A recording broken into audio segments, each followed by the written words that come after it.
বাচ্চাদের একটুতে সর্দি ঠান্ডাটা লেগে যায় খুব সহজ কেন? যে 3 দিন পর্যন্ত অন্তত অপেক্ষা করুন, তারপরে দেখা যাবে যে কি হচ্ছে, আর কোনো নতুন সিমটম ডেভেলপ করছে কিনা। একটা বাচ্চাকে জল কখন থেকে খাওয়ানো যেতে পারে? 3 থেকে 5 বছরের বাচ্চার জন্য কতটুকু ঘুম প্রয়োজন? বাচ্চাদের সবসময় গরম গরম খাবার খাওয়াতে চাই, ঠান্ডা একদম দূরে থাকতে চাই। তারপর তাদের অভিযোগ থাকে আমার বাচ্চার একটুতেই। আপনি ধরুন বলছে এটা করো না, ওটা করো না, এটা করো। এটা যত না বাচ্চা নেবে, তার থেকে আপনি যখন আপনার কাজের মাধ্যমে, আপনার চলাফেরার মাধ্যমে, হ্যাবিটের মাধ্যমে যখন ওটা শিক্ষা দিচ্ছেন, সেটা অনেক বেশি কার্যকরী, সেটা বাচ্চা ইজিলি অ্যাডপ্ট করবে। টু খায়রুল আলম হেলথ কাস্ট। আমরা আজকাল ডাক্তারের কাছে যাই শুধুমাত্র মেডিসিন নিয়ে চলে আসি, কিন্তু তাতেই কিন্তু যে আমার বাচ্চার কিংবা কোনো একটা মানুষের যে অসুখ পুরোপুরি সেরে যাবে তা কিন্তু নয়। তার জন্য আমার সবচেয়ে বেশি যেটা ইম্পর্টেন্ট সেটা হচ্ছে অসুখটা হচ্ছে কেন, সেই জিনিসটা জানা খুব জরুরি। তার পেছনে সায়েন্সটা কি। আর যতক্ষণ না আমরা এই ধরনের নলেজ ডেভেলপ করছি ততক্ষণ পর্যন্ত আমাদের স্বাস্থ্যের প্রতি সেই সজাগ কিংবা অ্যাওয়ারনেসটা বাড়বে না। তার জন্যই আজকে আমি উপস্থিত হয়েছি আমাদের বিশেষ করে মুর্শিদাবাদ ডিস্ট্রিক্টের মধ্যে সবচেয়ে ফেমাস এবং বিশালভাবে খ্যাতি সম্পন্ন ডক্টর ডক্টর ফেকারুল স্যারের সামনে প্রথমে একটুখানি আপনার ছোট্ট করে একটু ইন্ট্রো দেবেন। আমি ডক্টর মোহাম্মদ ফেকারুল ইসলাম। আহ, আমি তো এমবিবিএস করেছিলাম এনআরএস মেডিকেল কলেজ থেকে, আর এমডি করেছি ইনস্টিটিউট অফ চাইল্ড হেলথ। তারপরে আমি ধুলিয়ান এলাকায় অলমোস্ট প্রায় 12 বছর ধরে প্র্যাকটিস করছি। বাচ্চাদের একটুতে সর্দি ঠান্ডাটা লেগে যায়, স্যার এই সর্দি ঠান্ডাটা তাদের লেগে যায়, এটা খুব সহজ কেন? এমনিতেই যেটা আমরা বলি যে সাধারণ সর্দি ঠান্ডাটা তো লাগা খুবই স্বাভাবিক, মানে বছরে 6 থেকে 10 বার সর্দি ঠান্ডা লাগতেই পারে। এগুলো বেশিরভাগই ভাইরাল ইনফেকশন থেকে হয়, কখনো কোনো সিজনাল চেঞ্জে হয়। আর এগুলো নিয়ে অত চিন্তা করার দরকার হয় না।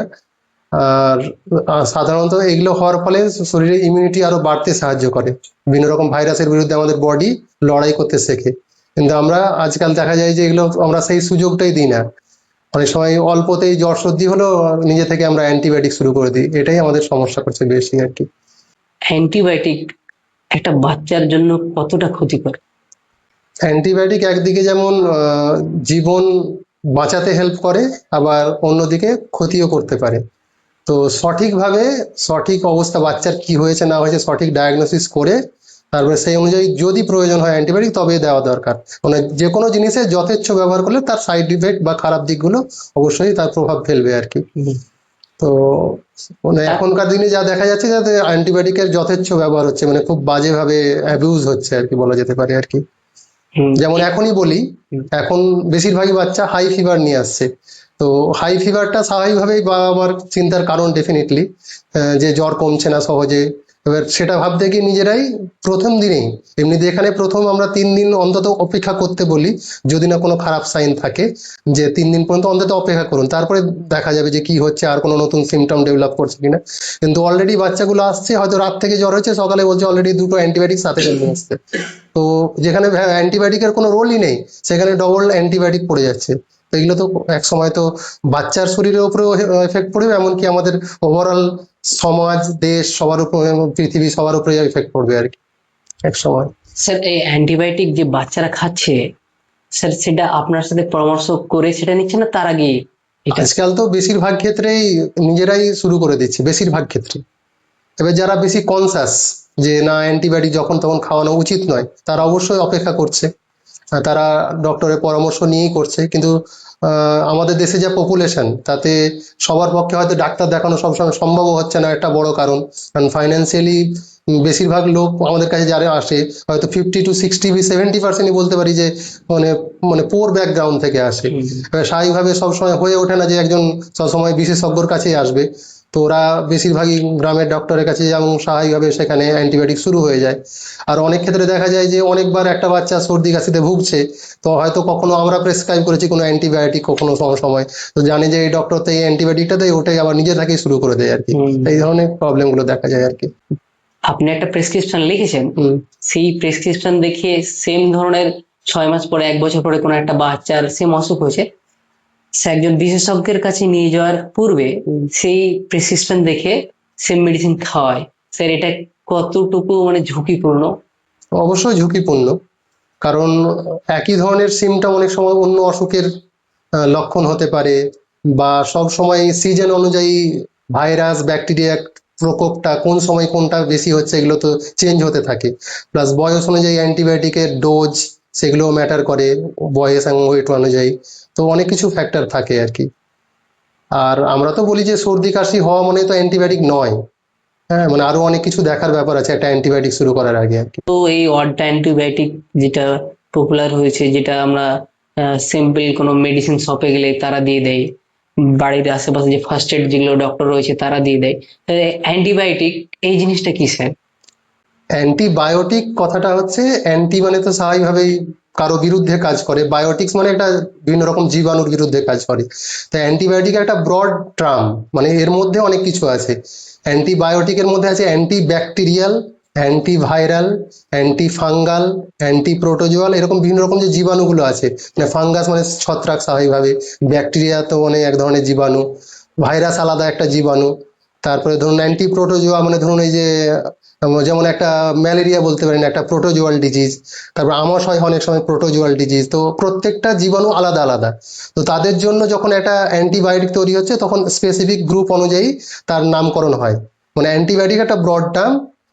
ধরুন একটা ডক্টর, এমবিবিএস ডক্টর, তারপরে তো ভাগ হচ্ছে, স্পেসিফিকেশন হুম, হচ্ছে যে শিশু ডক্টর বা মেডিসিনের ডক্টর বা নিউরোলজিস্ট, এই যে ভাগগুলো হচ্ছে সেরকম অ্যান্টিবায়োটিকের আন্ডারে আবার অ্যান্টিব্যাকটেরিয়াল, অ্যান্টিভাইরাল, অ্যান্টি প্রোটোজোয়াল হুম। এই ধরনের মানে আমরা ভাগ করি আর কি। এবার আমরা বেশিরভাগ ক্ষেত্রেই অ্যান্টিবায়োটিক মানে বুঝি অ্যান্টিব্যাকটেরিয়াল বেশিরভাগ ক্ষেত্রে। এবার কিছু ক্ষেত্রে ধরুন অ্যান্টিব্যাকটেরিয়া ভাইরালও দিতে হয়, সেটা অসুখ বিশেষে। বেশিরভাগ ভাইরাসে কোনো অ্যান্টিবায়োটিক লাগে না, মানে এগুলো সেলফ লিমিটিং বলি। মানে ওই বেশিরভাগ ক্ষেত্রে 3 দিন, কারো 5 দিন, কারো 2 সপ্তাহ থাকতে পারে ভাইরাল ডিজিজগুলো। তো বেশিরভাগ ক্ষেত্রে অ্যান্টিবায়োটিকের কোনো প্রয়োজন নেই, বরং সিমটোম্যাটিক ট্রিটমেন্টের দরকার হয়। হুম। আর কিছু কিছু ইন্ডিকেশন আছে যেখানে অ্যান্টি ভাইরাল লাগতে পারে, এরকম আর কি। তারপর কিছু কিছু জায়গায় যেমন অ্যান্টি ফাঙ্গাল লাগতে পারে, সেটা ডক্টররা তার বাচ্চার সাইন সিমটম সবকিছু দেখে ক্লিনিক্যাল এক্সামিন কখনো কখনো ইনভেস্টিগেশন করে বোঝে, তারপরে সেই অনুযায়ী প্রেসক্রাইব করে আর কি। একটা বাচ্চার, যেটা প্রথমে বললেন, 10 বার কিংবা তার আশেপাশে ঠান্ডা জ্বরটা স্বাভাবিক, কিন্তু কখন একজন মানে প্যারেন্টসের সেটা সিরিয়াসলি গুরুত্ব দেওয়া উচিত? এবার হচ্ছে দেখুন, যদি এই বারবার এই সর্দি কাশি হওয়ার জন্য বাচ্চা ধরুন গ্রোথ অ্যান্ড ডেভেলপমেন্ট বাধা পড়ছে, ধরুন ওজনটা ঠিকঠাকভাবে বাড়ছে না, হুম, সেটা physical growth as well as mental গ্রোথেও কোনো প্রবলেম হচ্ছে, তারপরে ধরুন বারবার হসপিটালে অ্যাডমিশনের দরকার হচ্ছে, সেগুলোতে তো অবশ্যই চিন্তা করতে হবে। হুম, ধরুন বাকি এমনি যে 2-3 দিন ধরে জ্বর হলো আবার নিজে থেকে সেরে গেল, হুম, শুধু প্যারাসিটামল দিয়ে দিয়ে, বাকি মানে জাস্ট মেনলি প্যারাসিটামল, বাকি রেস্ট, জল খাওয়া বেশি, এই করে যদি সেরে যায় সেটা, হুম, তাহলে তো সেক্ষেত্রে অ্যান্টিবায়োটিক লাগছেই না। কিন্তু যে ক্ষেত্রে একটু লং টার্ম ধরুন সর্দি কাশি হচ্ছে, বিশেষ করে প্রচন্ড কাশি, শ্বাসকষ্ট, যার জন্য কখনো কখনো ভর্তিও করতে হচ্ছে, অ্যাডমিশন করার দরকার হচ্ছে, সেই সব ক্ষেত্রে তখন অবশ্যই একটু চিন্তা করতে হবে। আর বিশেষ করে ওই যে বললাম যে একটা ওয়েট গেনের ব্যাপারটা আছে, ওয়েট লস বা ওয়েট গেনের ব্যাপারগুলো, সেগুলো অবশ্যই এটা আমরা রেড ফ্ল্যাগ সাইন বলি আর কি, যে তখন আমাদেরকে ভাবতে হবে যে কি কারণ থাকতে পারে যে যার জন্য বারবার এটা হচ্ছে আর কি।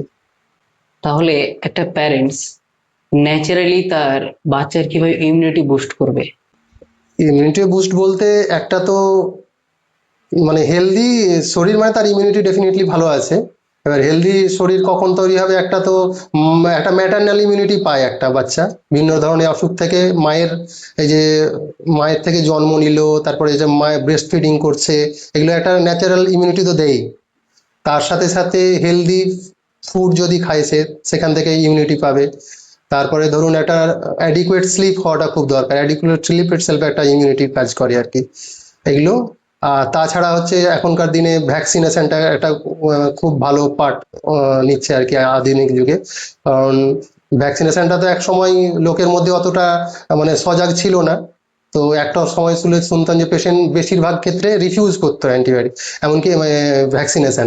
এমনকি আমরা শুনেছি যখন আমরা মেডিকেল পড়ি, আমাদের স্যারেরা বলতেন যে আমরা জঙ্গিপুর ডিস্ট্রিক্টে যেতাম এবং আমাদেরকে রিফিউজ করতো, মানে আমাদেরকে অ্যাকসেপ্টই করতো না। এবং বিভিন্ন ধরনের ভুল ধারণা প্রচলিত ছিল, এখনো আছে, কিন্তু তখন আরো বেশি ছিল। তো এখন আমি যা দেখছি প্র্যাকটিসে অনেকটাই অ্যাকসেপ্টেন্স বেড়েছে। মানে গভর্নমেন্ট সেক্টর থেকে যে ভ্যাকসিনগুলো আমি তো চেক করি প্রায়, কারণ বাচ্চা যখন রিকারেন্ট ভুগছে, সে বারবার আসছে আমাদের কাছে, আমাকেও তো ভাবতে হয় কেন হচ্ছে। তখন আমি স্বাভাবিকভাবেই ওদের হেলথ রেকর্ডের মধ্যে একটা ভ্যাকসিনেশন চার্টটা খুব ইম্পর্টেন্ট, তো সেগুলো আমি সবসময় বলি যে সাথে করে নিয়ে আসবে এবং চেক করি যে সেগুলো ঠিকঠাক করে পেয়েছে কিনা। তো যা শুনেছিলাম ওই সময় বা যেটুকু অভিজ্ঞতা ছিল এমবিবিএস লাইফে আমার, তো তার থেকে এখন ভ্যাকসিনেশন কভারেজ যেটা বলতে পারি অনেকটাই বেড়েছে, কিন্তু এখনো অনেকটা গ্যাপ রয়ে গেছে। বিশেষ করে আমার কাছে যে পেশেন্টগুলো আসে, 50% ধরে রাখতে পারেন ঝাড়খণ্ডের, 50% বেঙ্গলে, তবে ঝাড়খণ্ডে তো ওই দিক দিয়ে আরো পিছিয়ে আছে। হুম। মানে ওদের তো আসেই না ঠিকঠাক করে বলতে গেলে, মানে গভর্নমেন্টের তরফ থেকেই অনেকটা হয়তো গাফিলতি থাকতে পারে, এরকম বলতে পারি আর কি। ঠিক আপনাদের টাইমে ঠিক যদি বলতে যাই, তখন স্যার একটা যে বাংলায় বাসি ভাত, হ্যাঁ, যেটা তো আমরা ইংরেজিতে অনেক সময় বলি প্রোবায়োটিক্স ফুড, প্রোবায়োটিক্স। স্যার এটাকে অনেক সময় আজকাল বিশ্বভাবে ট্রেন্ড চলছে, এটাকে অ্যান্টিবায়োটিক বলে তুলে ধরছে। হ্যাঁ, কন্ট্যাক্ট অফ অ্যান্টিবডি আমাদের বডি তৈরি। স্যার এই জিনিসটা কতটা সত্য এবং সেটা কি সত্যি উপকারী? সত্য বলতে প্রোবায়োটিক্স তো ডেফিনেটলি থাকে। কখনো তো ল্যাক্টোব্যাসিলাস বলে যে ব্যাকটেরিয়াটা হয় সেটা তো গ্রো করে, এবং সেটা আমাদের শরীরের জন্য উপকারী বটে আর কি। কারণ আমাদের ন্যাচারাল যে গাট ইমিউনিটি বা গাটে যে ব্যাকটেরিয়াগুলো থাকে, ল্যাক্টোব্যাসিলাসটা একটা খুব গুরুত্বপূর্ণ একটা অর্গানিজম। তো সেটা তো ডেফিনেটলি ওয়ার্ক করে আর কি। সেটা কোনো অ্যান্টিবায়োটিক নয়, কিন্তু আমাদের লোকাল গাট ইমিউনিটি যেটা বলি, হুম। মানে পেটের স্বাস্থ্য ভালো রাখার জন্য অবশ্যই খুব তাহলে গুরুত্বপূর্ণ একটা আর কি। বাচ্চাকে স্যার যদি খাওয়ানো যায় তাহলে সেটা কি স্যার সেফ? খাওয়ানো যাবে। আর কারণ আজকাল প্রত্যেকটা বাড়িতেই মোটামুটি বাচ্চাদের সবসময় গরম গরম খাবার খাওয়াতে চাই, হুম। ঠান্ডা একদম দূরে থাকতে চাই। হুম। তারপর তাদের অভিযোগ থাকে আমার বাচ্চার একটুতেই মানে ঠান্ডা জ্বর এটা ওটা। হুম। তো সেক্ষেত্রে তাহলে মোটামুটি খাওয়ানো যেতে পারে। খাওয়ানো যেতে পারে।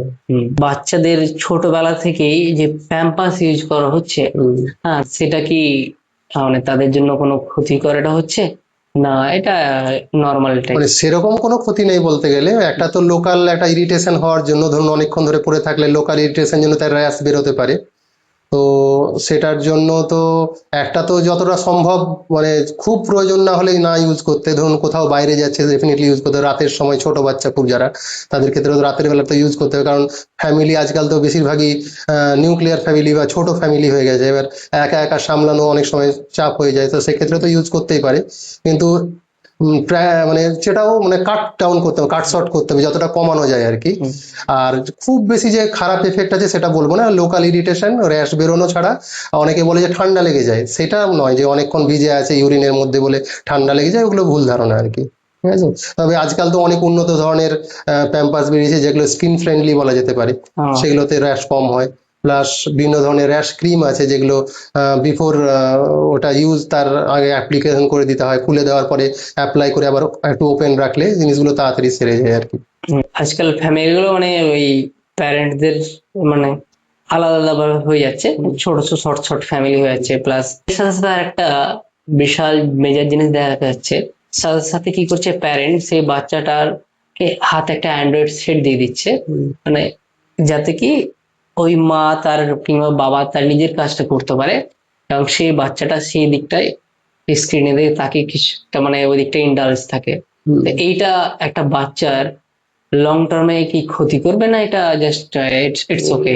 না, এটা ডেফিনেটলি ক্ষতি করছে, তো সেটা তো আমরা চোখের সামনেই দেখতে পাচ্ছি আর কি। সব থেকে ইম্পর্টেন্ট এফেক্ট তো ব্রেনের মধ্যেই করছে ডেফিনেটলি। একটা তো অ্যাডিকশন তৈরি হচ্ছে, ল্যাঙ্গুয়েজ ডিলের একটা বড় একটা ভূমিকা আছে। যে কোনো মানে মেন্টাল মানে গ্রোথ ডিলে হবে, মেন্টাল ডেভেলপমেন্টে ডিলে হবে, স্লিপ ডিপ্রাইভেশন হবে।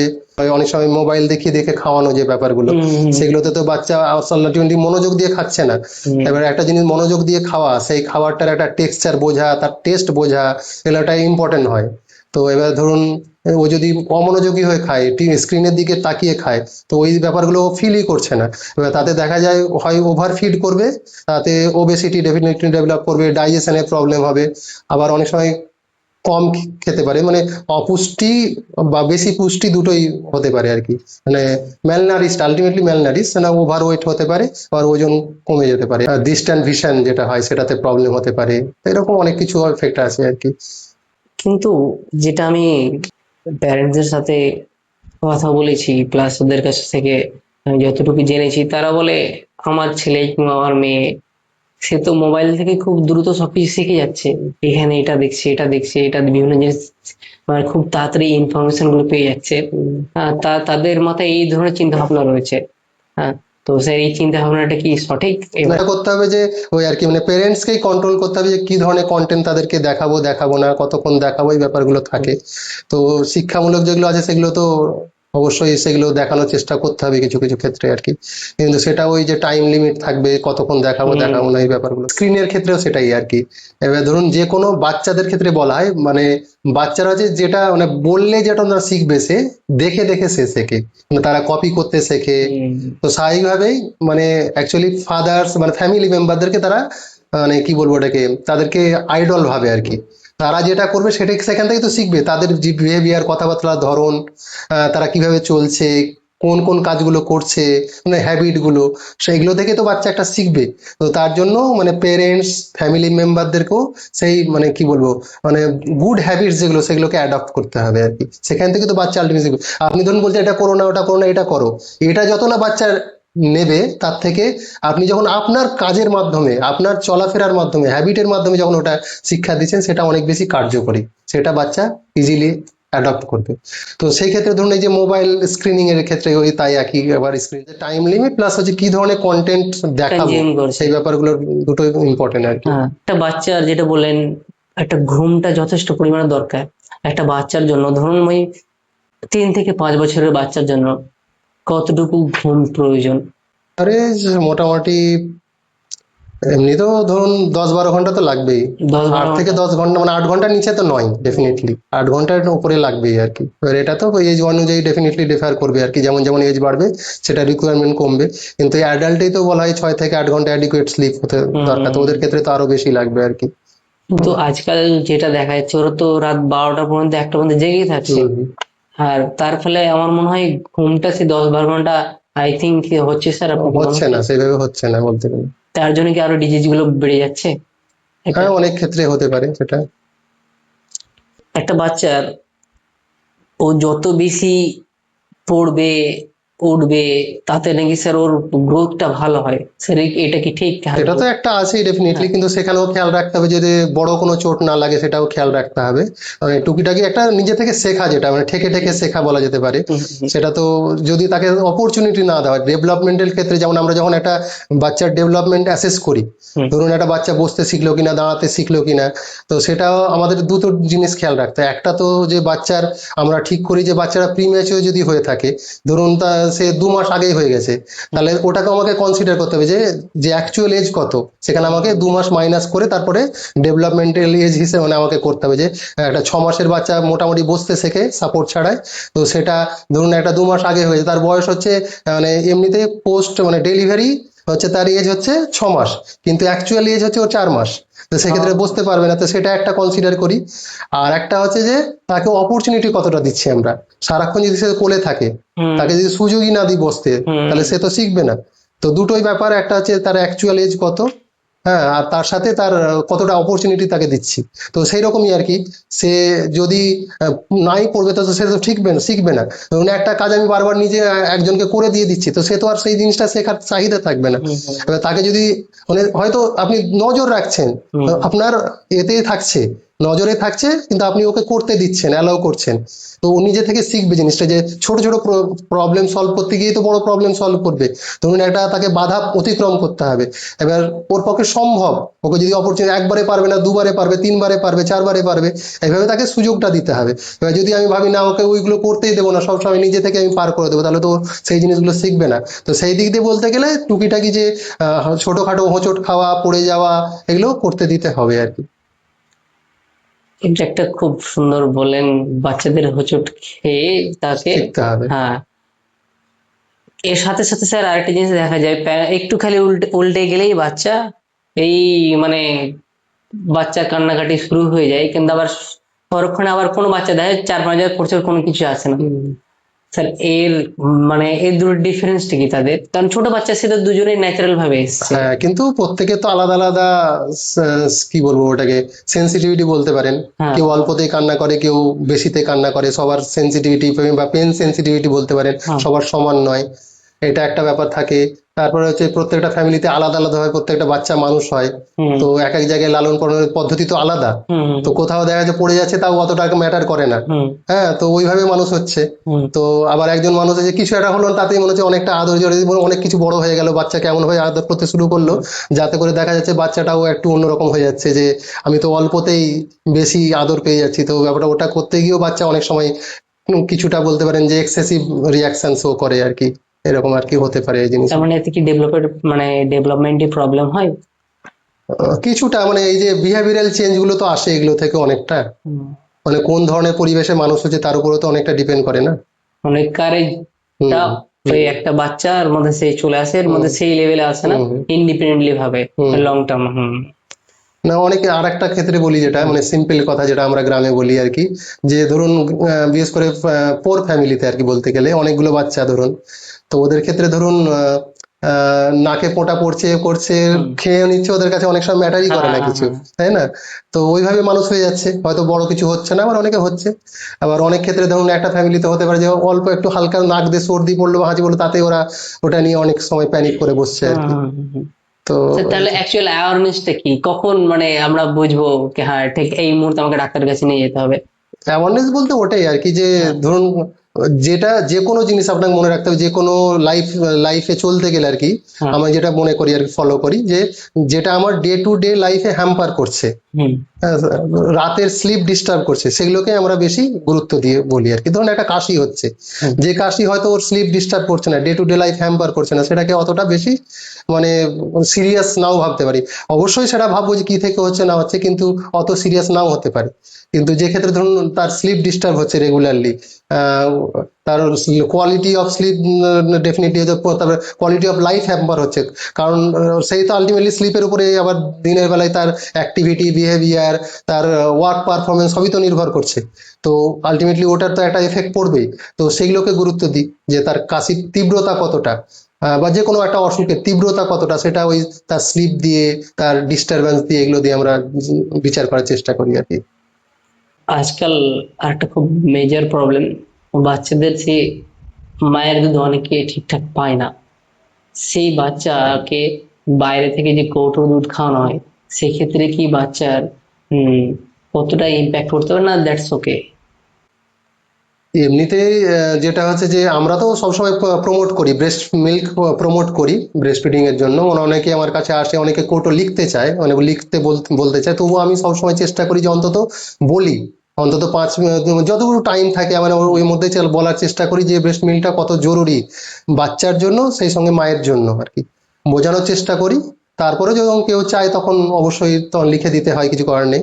এবার মেন হচ্ছে আমরা দেখি যে যে ক্ষেত্রে মা অসুস্থ, বা কোনো কারণবশত মায়ের দুধ খাওয়ানো যাবে না, হ্যাঁ, বা মা নেই, তো সেক্ষেত্রে তো দিতে মানে মোট কথা বলি যে উপায় না থাকলে দাও, কিন্তু উপায় থাকলে আমি চেষ্টা করি যে মা যদি সুস্থ থাকে মায়ের দুধটাই হুম, চেষ্টা করে, এবং সেটাকে আমরা বলি যেটা মায়ের ব্রেস্ট মিল্কটা নির্ভর করেছে অনেকটা পজিটিভ চিন্তা ভাবনা থেকে। পজিটিভ চিন্তা ভাবনা থাকবে, অ্যাডিকুয়েট স্লিপ হবে, অ্যাডিকুয়েট রেস্ট হবে, সঠিক পুষ্টিকর খাবার খাবে, তাহলেই দুধ হবে, প্লাস বাচ্চা বারবার বুকে লাগিয়ে টানবে সঠিকভাবে, একটা একটা স্টিমুলেশন পাবে। তাই এতগুলো জিনিসের উপর নির্ভর করছে একটা সঠিকভাবে ব্রেস্ট মিল্ক হচ্ছে কিনা। এবার আজকালকার যুগে দেখা যাচ্ছে মায়েদের অনেক সময় কনফিডেন্সের অভাবও থাকছে, এটা অনেক সময় ফ্যামিলি সাপোর্টটাও দরকার হয়, যে না তুই সুস্থ আছিস। জানি যে একটা সিজার হচ্ছে আজকাল, যেমন সিজারটা অনেকটা কমন হয়ে গেছে। তো আমি বলতে চাইছি যে সিজারটা অবশ্যই একটা বড় অপারেশন, তারপরেও আমাদেরকে মেন্টালি একটা ওকে সাপোর্ট দিতে হবে, যে না তুই তো অসুস্থ নস, যে বড় কোনো অসুখ হয়ে গেছে, তো চেষ্টা করলে দুধটা হবে, তুই পজিটিভ ভাবতে থাক, তোর বাচ্চা সুস্থ। তো তোকে তোর তোর জন্য প্লাস বাচ্চার জন্য দুজনের জন্য বেস্ট মিলটা দরকার। তো সেই পজিটিভ থিঙ্কিং থেকে বারবার ওকে বুকে লাগানো সঠিকভাবে, মানে বাচ্চাকে পজিশন অনুযায়ী বসানো, এবং মানে বসিয়ে বলতে ল্যাচিং যেটা করা বলি আর কি, সেটা করা, বারবার বুকে লাগানো, তাতে হচ্ছে ব্রেস্ট মিল্কটা সিক্রেশন হবে ভালো। আর সেই সঙ্গে পুষ্টিকর খাবার খাওয়ার ব্যাপারগুলো থাকে আর কি। তো ওটা চেষ্টা করি আমি সবসময় আর কি। তো ডেফিনেটলি মায়ের দুধের তো উপকারিতা ডেফিনেটলি ন্যাচারাল ইমিউনিটি পাচ্ছে, অনেক রকম অ্যাডভান্টেজ মায়ের ক্ষেত্রেও আছে বা বাচ্চার ক্ষেত্রেও আছে। আর ওরা চেষ্টা করছে মায়ের ব্রেস্ট মিল্কের মতো করে করার, কিন্তু এটা তো কখনো সম্ভব হবে না, কিছু না কিছু গ্যাপ থাকবেই আর কি স্বাভাবিকভাবে। তো আলটিমেটলি যেটা চেষ্টা করি আমরা, যে ক্ষেত্রে উপায় নেই সেক্ষেত্রে নাও, যে ক্ষেত্রে উপায় আছে বা মা সুস্থ আছে বেস্ট মিলটাই খাওয়ানোর চেষ্টা করো, এই হচ্ছে ব্যাপার। অনেক প্যারেন্টস কিংবা অনেক মা তার মানে মনে করে টাইম নষ্ট হয় বলে বাচ্চাকে দুধ খাওয়াতে চায় না, সে তখন কি করে, কৌটো দুধ প্রেফার করে। সেই সমস্ত মায়েদের কিছু বলতে চান স্যার? বলে কিন্তু অনেক সময় মায়েরা যেটা খাওয়ায় যে অনেক সময় মনে হয় তাদের যে পেট ভরছে না, বলে বাচ্চা কান্নাকাটি করছে, এই ক্ষেত্রেই আমরা সিচুয়েশনটা বেশি পাই যে পেট ভরছে না, বাচ্চা কান্নাকাটি করছে, আবার একবার ওই কৌটো দুধটা দিয়ে দিলে বাচ্চা আবার চুপচাপ থাকছে আর কি। এই জিনিসটাই আমরা বেশি পাই আর কি। তো আমি একটাই বলি সবসময় যে যদি এক দুবার খাওয়াতে হয় না খাওয়ানোই ভালো, কারণ ওই ছুঁচো মেরে হাত গন্ধ করতে নেই, এরকম কথাটা বলি আর কি। যে আমরা বলি সবসময় যে up to 6 month exclusive breast feeding, মানে ব্রেস্ট মিল্ক ছাড়া অন্য কিছু নয়, মানে আনটিল মেডিকেল ইন্ডিকেটেড, মানে মেডিকেল যদি কোনো ইন্ডিকেশন থাকে তখন ব্যাপারটা আলাদা, তাছাড়া অন্য কিছু নয় আর কি, এটাই বলার চেষ্টা করি। আর সেক্ষেত্রে ওই দুবার বা একবার লাগছে আমি বলবো না, এটাই বলি আর কি, চেষ্টা করি, কিন্তু ওটা কমনলি হয়ে থাকে দেখি। কিন্তু ওই জিনিসটা আমরা কম পাই যে ভালো লাগছে না বলে খাওয়াবো না, সময় নেই, এটা কমই পাই আর কি, না অন্তত আমার প্র্যাকটিক্যাল লাইফে আর কি। আর অনেক ক্ষেত্রে যে আর একটা আসে যে বেশিরভাগই আজকাল ওয়ার্কিং মাদার যেহেতু, তো তারা হয়তো 5 মাস পর্যন্ত প্রায় পাচ্ছে, দেখছি আমি প্র্যাকটিক্যালি দেখলাম যে ওই যেটা ম্যাটারনিটি লিভটা, তারপরে বলছে যে এবার তো আমি জয়েন করব, উপায় নেই, তো একটা দুধ লিখে দিন, এই ব্যাপারটা একটা ফেস করতে হয় আর কি। তো তখন হয়তো ওই 5 মাস পর্যন্ত খাওয়াতে পারছে এক্সক্লুসিভ ব্রেস্ট ফিডিং, তারপরে 1 মাসটা তখন একটু প্রবলেমেটিক হচ্ছে আর কি। তো তাদেরকেও কখনো কখনো বলি আমরা যে ব্রেস্ট মিল্কটা আপনি এক্সপ্রেস করে, মানে ওটাকে বের করে রেখে যেতে পারেন। হ্যাঁ, তো এমনি নর্মালি আমরা বলি যে ওটা 4 ঘন্টা রাখা যেতে পারে নর্মাল টেম্পারেচারে, খুব বেশি খারাপ ওয়েদার হলে তো আলাদা, মানে খুব হট টেম্পারেচার তো আলাদা, কিন্তু এমনি যে নর্মাল টেম্পারেচারে রাখতেই পারি। আর ফ্রিজে তো আমরা রাখতে পারি ওটা প্রায় 24 ঘন্টা, তো ওটাও পরামর্শ দেওয়ার চেষ্টা করি আমরা, মানে যতটা পারা যায় ব্রেস্ট মিল্কটাকে প্রমোট করার চেষ্টা করি আর কি। স্যার, একটা বাচ্চাকে জল কখন থেকে খাওয়ানো যেতে পারে? 6 মাসের পর থেকে। ন্যাচারাল জলটাও 6 মাসের পরে? আচ্ছা। আর বাইরের এমনি কোনো খাবার? যে কোনো, মানে ওই যে বললাম যে এক্সক্লুসিভ ব্রেস্ট ফিডিং কথাটার মানেই হচ্ছে দুধ ছাড়া অন্য কিছু নয়, জলও নয়, অন্য কোনো খাবার তো মানে ছয় প্রশ্নই আসে মাসের না। পর থেকে? হ্যাঁ হ্যাঁ। হুম। স্যার, 6 মাসের পর থেকে আর এরকম কোন স্যার আজকাল যে যে ধরনের সিরিল্যাক্স প্লাস এই ধরনের এগুলো কি বাচ্চাদের জন্য সঠিক? সঠিক বলতে আমি তো প্রমোট করি সবসময় বাড়ির, মানে হোমমেড ফুড, মানে একটা কথা আছে কমপ্লিমেন্টারি ফুড বা উইনিং, নর্মালি আমরা বলি উইনিং, মানে 6 মাসে অন্য খাবার খাওয়ানো, সেমি সলিড বা সলিড ফুড বলি যেটা। তো ওটা যে ওই যে বললাম 6 মাস পর্যন্ত এক্সক্লুসিভ, তারপরে বেস্ট মিল্কটা নিয়ম হচ্ছে 6 মাস পর্যন্ত মায়ের দুধটাই বাচ্চার জন্য অ্যাডিকুয়েট, মানে ওর জন্য আর এক্সট্রা কিচ্ছু দরকার, এক্সট্রা জলেরও দরকার নেই, কারণ সেই তো দুধের মধ্যেও অ্যাডিকুয়েট জল আছে, আলাদা করে পিপাসা পাবে না, ওতে থেকেই হবে। ওই জন্য বরং মাকে, মানে গরমকালে যেটা হয় যে মাকে এক্সট্রা জল খেতে হবে, আলটিমেটলি সেই দুধের মাধ্যমে জলটা পাবে, তাহলে এক্সট্রা জল খাওয়ার প্রয়োজন হচ্ছে না।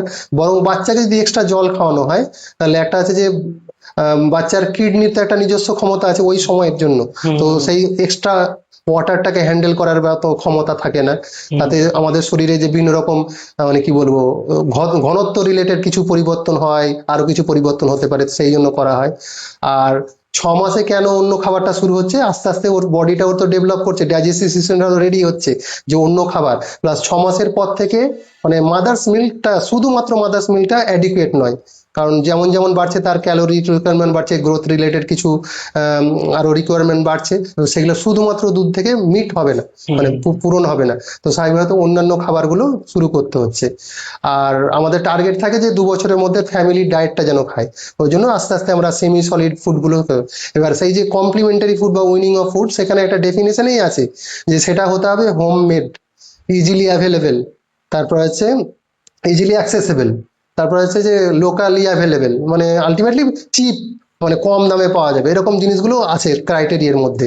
তো স্বাভাবিকভাবেই আমরা হোমমেডটাই খাওয়াতে প্রেফার করি। এবার যে ক্ষেত্রে ধরুন অনেকেই বলছে হয়তো টাইম থাকে না বা কোথাও ট্রাভেল করতে হচ্ছে, তখন হয়তো তাকে কিছু একটা লিখে দিতে হচ্ছে, কিন্তু বেশিরভাগই আমি প্রেফার করি যে বাড়ির খাবারটা খাওয়াতে আর কি। কারণ বাড়ির খাবারের স্বাদটাই তো আলটিমেটলি ওকে সারা জীবন, ওটাই তো ওখান থেকে তো টেস্ট, ওই যে বললাম একটু আগে যে ও মুখে যে খাবারটা নেবে তার একটা টেক্সচার বোঝার ব্যাপার আছে, টেস্ট বোঝার ব্যাপার আছে। তা আমি শুরু থেকে তাকে ন্যাচারাল খাবারগুলোতে দেবো, কারণ আমার টার্গেট তো আমার সেই ফ্যামিলি ডায়েট খাওয়াবো আমি। এবার আমি যদি অন্য খাবার শুরু করি, বাইরের খাবার, তো সেই খাবারগুলো তো ন্যাচারাল খাবার নয়, সেটা যা ফ্যাক্টরিতে তৈরি করা খাবার বলতে পারেন আর কি। তো তার মধ্যে অনেক সময় মিষ্টি জাতীয় খাবার জিনিসও মেশানো থাকে। এবার আমরা তো এমনিতে 1 বছর পর্যন্ত মিষ্টি বা নুন জাতীয় খাবার বাচ্চাতে মানে আমাদের রিকমেন্ডেড নয়, বা আমরা নিষেধ করি আর এক কি, বছর পর্যন্ত? 1 বছর পর্যন্ত। ও, এবার অনেকে বলে যে খাবে না, মিষ্টি না হলে খাবে না, নুন না হলে খাবে না। কিন্তু আমার কথা হচ্ছে যে যে মিষ্টি কোনোদিন খায়নি বা যে নুন কোনোদিন খায়নি, সে তো জানে না যে নুন কি জিনিস বা মিষ্টি কি জিনিস। হ্যাঁ। তার কাছে ওটাই নর্মাল, যেটা খাবে সেটাই নর্মাল। তো ওটা হচ্ছে আমরা বলার চেষ্টা করি আর কি। হুম। কিন্তু বাচ্চাদের তো প্রচন্ড হারে মিষ্টিও খাওয়ানো হচ্ছে আজকাল। সেক্ষেত্রে কি মানে ধরুন 1 ইয়ার প্লাস যে সমস্ত বাচ্চা, ওদের দেখা যাচ্ছে খুব ক্রেভিং মিষ্টির প্রতি, কেভিং, মানে ইন্টারনালি বডিতে কি কোনো প্রভাব পড়ে? এটা তো পড়েই, মানে এটা তো ধরুন মেন ব্রেন ব্রেন ডেভেলপমেন্টের উপরও প্রভাব আছে। অতিরিক্ত সুগারি আইটেম খেলে ব্রেন ডেভেলপমেন্টের উপর একটা প্রভাব আছে। আর ওরা সাধারণত দেখা যায় যে একটা নর্মাল বাচ্চা যতটা অ্যাক্টিভ থাকার কথা, অ্যাক্টিভ প্লেফুল থাকার কথা, যারা সুগারি আইটেম তাদের ক্ষেত্রে একটু লেথার্জিনেস চলে আসে অনেক সময়, লেথার্জিনেস। এটা হয়? হ্যাঁ, হতে পারে, এটা ও, হতে পারে। ঠিক আছে। আর এমনিতে তো পরবর্তীকালেও তার এফেক্ট হতে পারে। এই যে দীর্ঘদিন ধরে তারা সুগারি আইটেম খাবে, এবার তাদের যদি ফিজিক্যাল অ্যাক্টিভিটি না থাকে, আজকাল তো লাইফস্টাইল ডিজিজ গুলো বেড়ে হুম, চলেছে না। তো লাইফস্টাইল ডিজিজ তো মানে এগুলো বড় বড় ফ্যাক্টর একটা, যে ফিজিক্যাল ইনঅ্যাক্টিভিটি আমাদের যুগে দাঁড়িয়ে এখন ফিজিক্যাল ইনঅ্যাক্টিভিটি একটা বড় ফ্যাক্টর। সেই সঙ্গে এক্সেসিভ সুগারি আইটেম খাওয়া, এক্সেসিভ কার্বোহাইড্রেট জাতীয় খাবার খাওয়া, তারপরে মানে এগুলোতে আলটিমেটলি তো লং টার্ম একটা এফেক্ট পড়বে তার সেই কি বলবো ওটাকে, নন কমিউনিকেবল ডিজিজ বা হেলথ লাইফস্টাইল ডিজিজ, তার মধ্যে হাইপার টেনশন, সুগার মানে ডায়াবেটিস যেটা বলি আর কি, কার্ডিয়াক ডিজিজ গুলো, লিপিড মানে লিপিড প্রোফাইল রিলেটেড যে ইস্যুগুলো, এগুলো তো একসময় প্রভাব ফেলতে। যেটা বলা হয় ব্যালেন্স ডায়েট খেতে, ব্যালেন্স ডায়েটের মধ্যে মানে হচ্ছে ধরুন প্রোটিন কতটা থাকবে, কার্বোহাইড্রেট কতটা থাকবে, ফ্যাট কতটা থাকবে, মিনারেলস গুলো কতটা থাকবে, মোটামুটি একটা মেনটেন করার চেষ্টা করা হয় আর কি। এবার সে যদি শুধু কার্বোহাইড্রেট খায়, সেটাও তো সুষম খাবার বা ব্যালেন্স ডায়েট থাকলো না, ব্যাপারগুলো থাকবে। প্রোটিনটা তো আমাদের, যেমন প্রোটিনটা খুব ইম্পর্টেন্ট, আমাদের বিল্ডিং ব্লকস বলা হয়, মানে আমাদের মাসেল বোন, এই যে একটা স্কেলিটন আছে, এই যে একটা মানে কি বলবো ওটাকে, ওই আলটিমেটলি বডিকে ধারণ করে রেখেছে মেন, সেটার তো বিল্ড আপে তো প্রোটিনের রোল বেশি আছে। প্রোটিনটাকে তো ইগনোর করতে পারবো না, শুধু কার্বোহাইড্রেট খেলেও হবে না। যেটা খুব দেখা যায় একটা বাচ্চার বেশি বেশি ক্রিমি হয়। হুম। স্যার, এত বেশি ক্রিমি কেন হয় বাচ্চাদের? কৃমি তো মেন হয় হচ্ছে যে পোর হাইজিন বা অপরিষ্কার পরিচ্ছন্নতা থেকে আর কি। সেটা ধরুন বাচ্চারা তো অত বোঝে না, এবার যে পরিবেশে মানুষ হচ্ছে, এবার বাচ্চাদের একটা টেন্ডেন্সি থাকে যে কোনো জিনিস মুখে ভরার আর কি। ঠিক আছে, সেখান থেকে একটা আসে হাতের মাধ্যমে, নখের মাধ্যমে আসছে। তারপরে বাচ্চারা ধরুন একদম পায়খানা রাস্তা চুলকাচ্ছে, ওই সময় এখানে হাত দিল, সেখান থেকে তো সেই ওখানে যে ডিমগুলো থাকলো বা জীবাণুগুলো, তো সেটা তো সেই মুখে আসবে। আলটিমেটলি জিনিসটা চক্রাকারে আবর্তিত হয়। সেই সঙ্গে জলের মাধ্যমে, ধরুন জলটা যদি পরিষ্কার পরিচ্ছন্ন না হয়, হ্যাঁ, তো সেক্ষেত্রে সেইখান থেকে আসবে জিনিসগুলো। আলটিমেটলি জিনিসটা চক্রাকারে আবর্তিত হয়। মেনটেন হাইজিন মেনটেন করাটা খুব ইম্পর্টেন্ট, বাচ্চার নখটা ছোট রাখা ইম্পর্টেন্ট, দরকার হলে জলটাকে একটু ফুটিয়ে খাওয়ানো, ঠান্ডা করে খাওয়ানো দরকার আর কি। অনেকের মধ্যে ধারণা আছে মিষ্টি খেলে বেশি কৃমি হয়, কিন্তু ওটার সাথে সেরকম কোনো সম্পর্ক নেই আর কি। মিষ্টির সাথে না, কোনো সেরকম নেই? কোনো সম্পর্ক নেই আর কি। মেন সম্পর্ক হচ্ছে হাইজিন, ও, মানে সোর্স একটা থেকে যাচ্ছে আপনার। সেটা অনেকের ক্ষেত্রে, যেমন আমরা পাই একটা জাবা কৃমি, আমাদের এখানে প্রচলিত হচ্ছে জাবা কৃমি বা কুচো কৃমি, মানে খুব ছোট ছোট কৃমিগুলো হয়। হুম আর ওরা কি হয়, মাঝরাতে পায়খানা রাস্তায় বেরিয়ে আসে, হুম। মানে কৃমিগুলো বেরিয়েছে, তার সাথে ডিমগুলো থাকে ওখানে। তো আলটিমেটলি বাচ্চা তো সেই পায়খানা রাস্তা চুলকালো, হুম। সেই তো ওটাই আবার তো মুখে ভরবে সে, ও, সেখান থেকেই জিনিসটা বেশি হয়। তো ওই জন্য দেখা যায় অনেকে বলে যে আমরা 15 দিন অন্তর অন্তর, মাসে মাসে কৃমির ওষুধ খাওয়াতে হচ্ছে, হ্যাঁ হ্যাঁ এরকম হ্যাঁ। একটা অবস্থা হয়। তো তাদের ক্ষেত্রে আমরা যেটা করতে বলি, ওই যে মেন ওটাই, যে হাইজিন মেনটেন করা, নখগুলো ছোট রাখা, পায়ে জলটা ফুটিয়ে খাওয়ানো, দরকার হলে একসাথে বাড়ির সকলে কৃমির ওষুধ খাওয়ানো, তাহলে জিনিসগুলো অনেকটা নির্মূল করা সম্ভব হয় আর কি। ধীরে ধীরে যে শ্বাসকষ্টের প্রবলেমটা খুব বেড়ে চলেছে, হুম। যেটা আপনি প্রথমে একবার বলেছেন। তো এটা স্যার, কোনো বাচ্চার যদি শ্বাসকষ্ট সে তার মানে কি ভেবে নিতে হবে ওর হাঁপানি কিংবা অ্যাস্থমা হয়েছে? না, সব শ্বাসকষ্ট তো হাঁপানি নয়। হ্যাঁ, হাঁপানির ধরুন হাঁপানির ক্ষেত্রে বিভিন্ন রকম ক্রাইটেরিয়া আছে ডায়াগনোসিস করার ক্ষেত্রে আর কি। তো ধরুন অনেক সময় একটা অ্যাকিউট বলি আর কি, অ্যাকিউট ক্রনিক কথাটা তো আমরা ইউজ করি। যেমন হাঁপানি একটা বলতে পারেন ক্রনিক অসুখ, এবার ক্রনিকের মধ্যে আবার অ্যাকিউট হয়, মানে আছে একটা আন্ডারলাইং কন্ডিশন, সেখানে মাঝে মাঝে বাড়াবাড়ি হচ্ছে। তো সেটা অ্যাজমার ক্ষেত্রে হয়, বড়দের ক্ষেত্রে যেমন সিওপিডির ক্ষেত্রে হয়। আবার ধরুন একটা নিউমোনিয়া হলো, সেখানেও শ্বাসকষ্ট হলো। তো নিউমোনিয়াটা তো ধরুন অনেকের ক্ষেত্রে বারবার হতেই পারে, কিন্তু ওটা তো এরকম না যে ক্রনিক অসুখ, বেশিরভাগ ক্ষেত্রে সেটা অ্যাকিউটলি হলো, সঠিক ট্রিটমেন্ট পেলো আবার সুস্থ হয়ে গেল। আবার পরে যাদের ক্ষেত্রে ধরুন অন্য শারীরিক কন্ডিশনের জন্য বারবার হচ্ছে, সেটা আলাদা জিনিস। কিন্তু যারা হেলদি চিলড্রেন, তাদের ক্ষেত্রে তো সেই একবারই হলো ধরতে পারেন, তো সেটা তো বারবার হচ্ছে না। তো সেটা একবার শ্বাসকষ্ট হলো, সেটা তো বারবার হচ্ছে না। তো সব শ্বাসকষ্টই মানে হাঁপা নয় আর কি। তারপরে ধরুন যাদের হার্টের ডিজিজ আছে, এখন তো কনজেনিটাল হার্ট ডিজিজও অনেক হয়ে গেছে, মানে যেটা জন্মগতভাবে বাচ্চাদের হার্টে বিভিন্ন ধরনের ফুটো থাকছে, বা আরো অন্যান্য ধরনের হার্টের কন্ডিশন আছে, যেগুলোতে বাচ্চাদের শ্বাসকষ্ট হয়। তো সেটা মানেও হাঁপানি নয়। হ্যাঁ, তো আলটিমেটলি সব শ্বাসকষ্ট হাঁপানি নয় আর কি। অনেক ক্ষেত্রে আবার হ্যাঁ, আর একটা আছে ইয়াং জেনারেশন, বিশেষ করে ফিমেল, মানে ইয়াং গার্ল যারা আর কি, আজকালকার যুগে এরকম হয়ে গেছে যে তারা বিভিন্ন ধরনের স্ট্রেসে ভোগে। তো তার জন্য কি হয়, স্ট্রেস ইনডিউস একটা হাইপার ভেন্টিলেশন বলি আমরা। তার মানে অনেক সময় দেখবেন যে ওই ইয়াং মানে গার্ল আর কি যেটা বলছি, তাদের কি হচ্ছে, হঠাৎ করে দেখবেন যে প্রচন্ড শ্বাসকষ্ট হচ্ছে। প্রচন্ড শ্বাসকষ্ট মানে নর্মাল শ্বাসকষ্ট নয়, মানে এর করে চললো 2-4 মিনিট বা 10 মিনিট ম্যাক্সিমাম, দিয়ে আবার স্বাভাবিক হয়ে গেল, দিয়ে আবার কোনো কারণে আবার স্ট্রেস, আবার সেই প্রেসিপিটেট করলো, আবার জিনিসটা হচ্ছে, এরকম হচ্ছে। তো এইটাও তো হাঁপানি নয়। তো অনেক ক্ষেত্রে আমাদেরকে কনফিউজড করে, কিন্তু সেটাকে আমাদেরকে বিভিন্ন রকম মানে ডিটেলস হিস্ট্রি নিতে হবে, দরকার হলে কিছু ফিজিক্যাল এক্সামিনেশন, কিছু হচ্ছে টেস্টের মাধ্যমে আমাদেরকে আলাদা করতে হবে, যেটা হাঁপানি কি স্ট্রেস ইন্ডিউস হাইপার ভেন্টিলেশন আর কি। তো এটাও কমনলি দেখা যায় মধ্যে। তো সেই আলটিমেটলি 2-3টে উদাহরণের মধ্যে বোঝা যাচ্ছে যে এটা সব মানে শ্বাসকষ্টই হাঁপানি নয় আর কি।